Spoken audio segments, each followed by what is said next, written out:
বহুজাতিক পণ্য উৎপাদন ও বিপণন প্রতিষ্ঠান সিটি গ্রুপের একটি নির্মাণাধীন একতলা ভবনের ছাদ ধসে কমপক্ষে ২০ জন শ্রমিক আহত হয়েছে।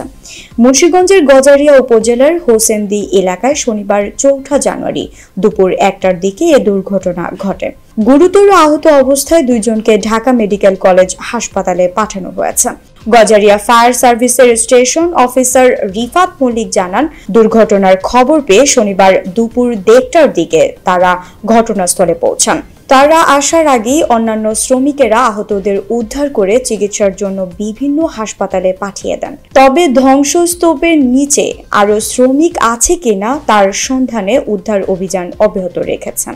গজারিয়া উপজেলার স্বাস্থ্য কমপ্লেক্সের কর্তব্যরত চিকিৎসক দুর্ঘটনায় কবলিত ১৩ জনকে তারা চিকিৎসা দিয়েছেন বলে জানান, আরও আসছে।